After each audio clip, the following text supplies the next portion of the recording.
গ্রীষ্মকাল সম্পর্কে রচনা লেখো। ঠিক এইরকম দাবি জানাতেন আমাদের শিক্ষকরা পরীক্ষার প্রশ্নপত্রে। আমরা সকলেই হামলে পড়ে সেটা লিখে ফেলতাম।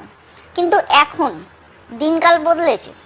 আগে অন্যরকম গরম পড়তো, এখন অন্যরকম গরম পড়ে। ঠিক সেই কারণে আগে গ্রীষ্মকাল সম্পর্কে যেভাবে রচনা লেখা হতো, এখন সেভাবে লিখলে কিন্তু চলবে না।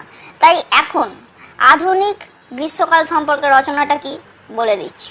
দেখুন, গরমকালকে শুধু গরমকাল বলে ডাকলে কিন্তু তার অপমান করা হয়। গরমকাল আসলে হচ্ছে একটা হারামজাদা কাল। আগে আমরা গরমকাল রচনায় কি লিখতাম? বৈশাখ ও জ্যৈষ্ঠ, এই 2 মাস হচ্ছে গরমকাল। কিন্তু এখন সালা শীতকাল বাদ দিয়ে সব কালই গরমকাল। আগে আমরা রচনায় লিখতাম যে সূর্যের তাপে নদী ফদি নালা ফালা খাল ফাল বিল ফিল পুকুর ফুকুর সব শুকিয়ে যায়। কিন্তু এখন কি লিখতে হবে? মানুষও শুকিয়ে যায়। গরমকাল পড়লেই টিভিতে বিভিন্ন রকমের বিজ্ঞাপন দেখানো শুরু হয়ে যায়। ধরুন, আপনি একটা ভীষণ ইন্টেন্স গুরুত্বপূর্ণ একটা সিরিয়ালের সিন চলছে, সেখানে দেখছেন নায়িকা হঠাৎ করে কালা হয়ে গেছে, সে কানে হাত দিয়ে সবার মুখের দিকে রাখে বলছে, আমি কিছু শুনতে পাচ্ছি না, আমি কিছু শুনতে পাচ্ছি না। হঠাৎ করে তারই মাঝে চুবতে জ্বলতে গরমি কা মৌসম আয়া বলে একটা বিশাল রাগাশ্রয়ী একটা বিজ্ঞাপনের গান শুরু হয়ে যাবে। এরপরে কি শুরু হয়ে যাবে? পেপসি, থামস আপ, আইসক্রিম, হেনা তেনা ডিও ফিও সাবান ফাবান সবকিছু নিয়ে চলে আসবে বিজ্ঞাপন নিয়ে।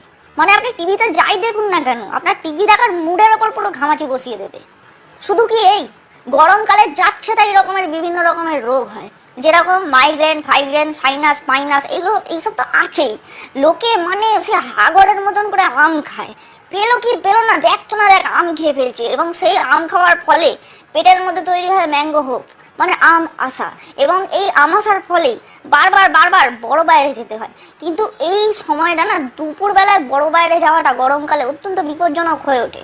তার কারণ হচ্ছে ট্যাঙ্কের জল প্রচন্ড তেতে থাকে এবং সেই ট্যাঙ্কের জল নিয়ে সমস্ত কাজ সমাধা করতে হয় এবং এর ফলে পশ্চাৎদেশ পুড়ে ঝামা হয়ে যাওয়ার একটা প্রবল সম্ভাবনা তৈরি হয়। এই সমস্ত বৈশিষ্ট্য ছাড়াও গরমকালের আরো বেশ কিছু বৈশিষ্ট্য আছে। গরমকালে বহু মেয়েকে, বিশেষ করে যারা ডেলি প্যাসেঞ্জারি করে ট্রেনে বাসে, তাদেরকে কি করতে দেখা যায়? সকাল পুরো বেড কভারের মতন করে সারা মুখে মাথায় একটা বড় সাদা বা সেরকমই ছাপা হালকা কালারের ওড়না পেঁচিয়ে ঘুরতে দেখা যায়। যেটুকু চোখের অংশ বাকি থাকে তার মধ্যেও তারা সানগ্লাস পরে নেয় এবং হাতে কনুই ফনুই দিয়ে পারলে প্রায় সেই বগল পর্যন্ত হাত মোজা পরে নেয়। দূর থেকে দেখলে মনে হয় মিশরের মমি হেঁটে আসছে, কিন্তু তাও তাদের দেখে ভয় করে না। গরমকালে মানুষ বহুবার চান করে, 1-2 করে ঠান্ডা জলে, আর বাকি সময়টা নিজেদেরই ঘামে। মানুষ এই সময় প্রচন্ড প্রোডাক্টিভ হয়ে ওঠে, সারাদিন নুন জল তৈরি করছে। এই গরমকালই হচ্ছে সেই হাড় হাবাতে কাল, যে সময় মানুষ জানে যে গরমে পুরো কেলিয়ে যাব।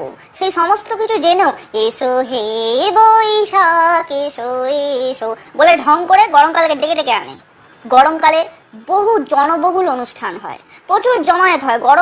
গরমে মানে ঘেমে নিয়ে যাবে জেনেও কিন্তু মানুষ ওখানে ভিড় করে যায়। যেমন নববর্ষ অনুষ্ঠান, রবীন্দ্র জয়ন্তী অনুষ্ঠান।